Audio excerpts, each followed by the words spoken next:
kahramanlarımız yani meyli lager şahitlerimiz olsun meyli şu Xitayning cinayetlerini köplep aşkarlık Allah. Bular köplep Xitayga besim kılıp ahırda hem sizinki aileniz mesela ve başka erken siyasi hizmetdaşlarınızın ailesi kelgen meselelerimi Amerika'da çıkıp gün tertip oldu hem de. Ve Mike Pompeo vazifesinden ayrılış günü bunu hemmimiz bilgendek irqi qırğınçılıq degan meselemdi. Bilgengiçe hazırgacha hamda gün tertip turup atıldı. Onun üstüne nurgun asla qoyulup. Muşu jarayonlarni mı qisqa bir aslab o'tamsiz?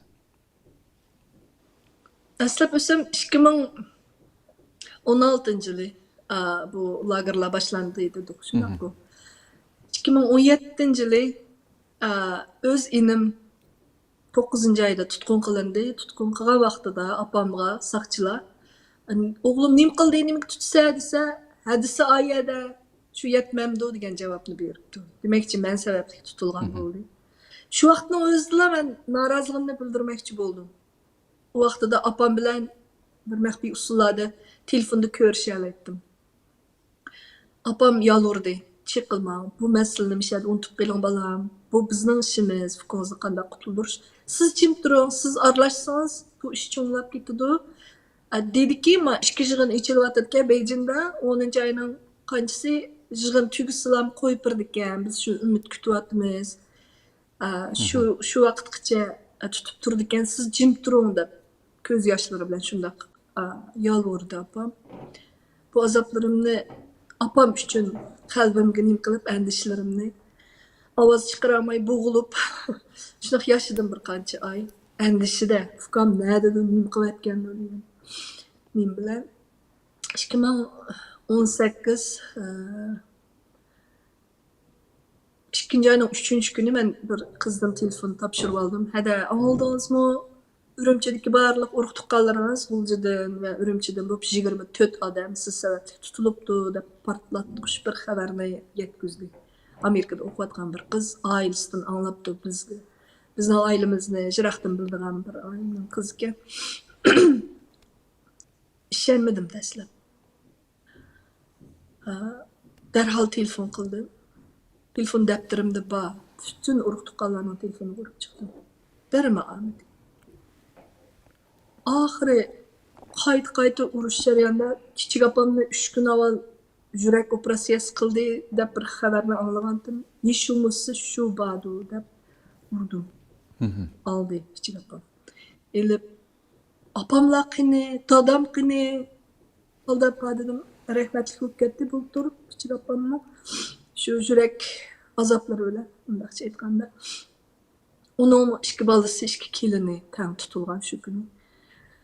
Gül, biz sizden razı, telefon qilmang, biz yaxshi, bizden ansirmang deblam ciddi ahangda. Telefonni qo'yibdi. Hayotimda uni undaq ciddi menga talaffuzda gap qilganini uqmayman, akiltib turib gap qiladi. Yumshoq. Shunchalik suyimlik, suyib turib kichik 3 yoshlik, 2 yoshlik bolani aklatgandek talaffuzda gap qiladi. Sezdi yuragim. Bir shumliqni sezdi. Shuni bilan doktorxonalarga u boya telefon qilish orqali tutilganligini isbotlagan bo'ldim. Shuni bilan idoraga chiqib boshda. Men istifa beray. Men 20 yildan ortiq muxbir bo'lib ishlatdim. Endi ota-onamga bola bo'lgan vaqtim kelibdi. Men buni anglatmasam bo'lmaydi. Chunki muxbir bo'lish suhbatimiz bilan shaxsiy mundaq bayonotlarni yoki bir tashkilotlarga yo bir televiziya boshqa yerlarga berishda cheklanimiz-ku, ma'lum cheklim. Shu men cheklimni buzib tashlash uchun, ovoz chiqarishim uchun buni men qilay deb boshlig'imizning qishiq kirdim. Nayt sabrchanlik bilan anglab madad berdi, qo'llaydig'ini, o'zini quvvatlaydig'ini, nayt keynimda turdig'ini dedi, fidokorligim ve cesaretimni hürmet qildiganligini. Ama yolg'iz sen emas, bilishimizcha radioda senden başqa yana 5'ning ailesi tutulganligi ma'lum bo'ldi. Ve biz Keynan'da bunu to'g'ri yo'sinda anlatışını fursat yaratımızda. Şunu bilan men hem xizmat qilib turib, hem bunu axborotlarda chiqishga boshladim. 2019 yılı, yo'q 2018 yılı 3. aydan keyin Amerika Davlat Majlisi bizni qabul qildi. Biz ko'rishdik Erkin Asiya radiosining muxbirlari. Ya'ni şu bayonotchisi bizni qarshi oldi. O'rtaguz xonim. Şu Mike Pompeo'nun qo'llasidagi. Bilsanglar shu davr Amerika prezidenti Trumpning birinchi qitim prezidentlik vazifasini o'tayotgan vaqti. Shu jarayonda irqiy qirg'inchilik boshlandi, mundaqcha aytganda. Mike Pompeo'nun şu bayonotchisi mundaqcha aytganda Amerika Tashqi ishlar ministerligining bayonotchisi bizni qabul qildi, hikoyalarimizni ta'sirlanib turib angladi. Keyin bizga yuqori baholar berdi va xizmatimizni davomlashtirishimiz va Xitoydan buning so'rig'ini qildiganligi to'g'riliq va'dalarni berib görüşüp chiqdik. Orqadan Amerika Davlat Majlisida guvohlik berish yig'ini o'tkazildi. Men uningda o'zimning oilam va butun Erkin Asiya radiosidagi Uyg'urlarning beshiga kelgan. Shu qirg'inchilikni anglatayotganimiz uchun, Xitoyning insoniyatga qarshi jinoyatlarini fosh qilayotganimiz uchun bizni chegara qilgan bostirish usullari orqali bizga besim ishlatgandan boshqa vatanda qolgan, Sharqi Turkistonda qolgan barliq urug' tuqqanlarimizning lagerlarga so'lganligidek bu hikoyalarni anglatdim. Shu vaqtda Marco Rubio efendi, Davlat Majlisi a'zosi, shu bizni mening guvohligimni anglayotgan inson bilan bog'lanishim bo'ldi. Hissiy bog'lanish. Uni men his qildim. Qalbi bilan angladi hikoyalarimni. So'rdi, bu kadar zulüm, bu kadar ağır bastırışqa uchrayotganinglarni nima uchun boshqa Uyg'urlardan anglamadik dedi. Nima uchun biz endi anglayapmiz dedi. Dedim, Xitoy hukumatining zulmidan ota-onasining va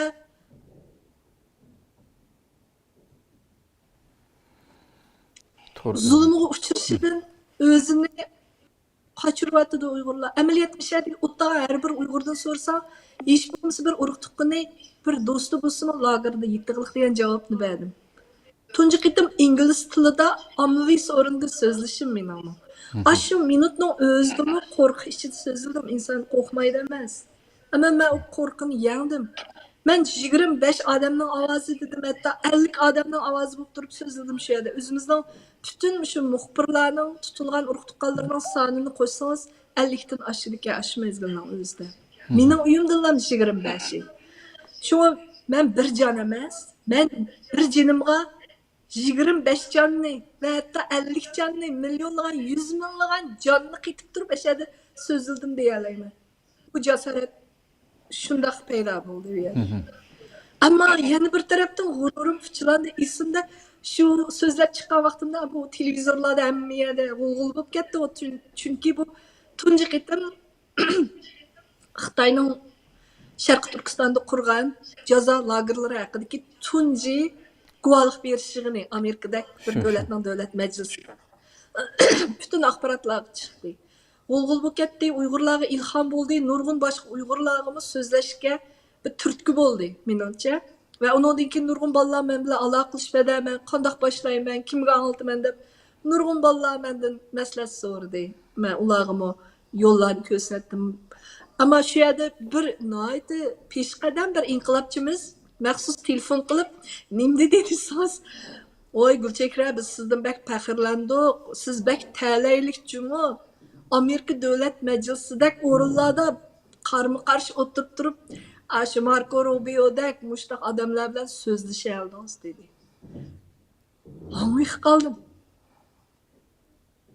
Bu yerda ta'sir qilgani mening nima deganim emas. Mening shu davlat majlisida o'tirib Amerika davlat rahbarlariga qarab turib dardimni anglatishim, dardimni anglata olishim faxrlangidek ishmi? Asli g'ururim puchlangan minut o.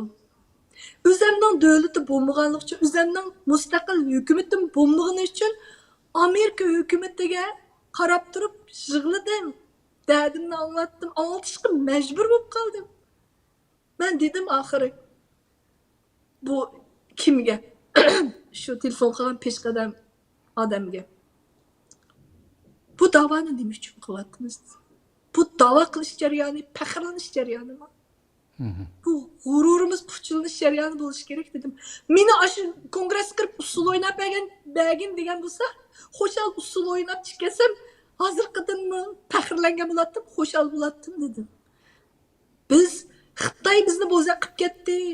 O'zimizni qutqizishga amalsiz qilyapmiz. Menga yordam qil deb yordam so'rab kirdim yerga dedim. Bu hayotimdagi eng tuvanga tushgan bir paytqo amaliyotda. Shunami bir Uyg'ur bo'lish bitim. Chiqqa qilmang. Shu.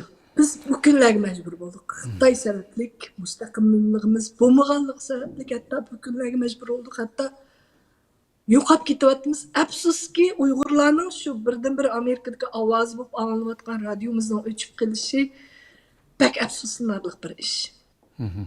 Bak afsuslanarli bir ish. Bu bir muxbirning yoki bir qancha muxbirning xizmatdan qilish masalasi emas. Albatta. Bir millatning ruhini puchilash masalasi-ku bu yerda. Xalqimiz umidlarni kutgan. Erkin Osiyo radiosi orqali nurg'un xabarlarning ta'siri orqali Amerika hukumati irqiy qirg'inchilik deb bekitgan edi.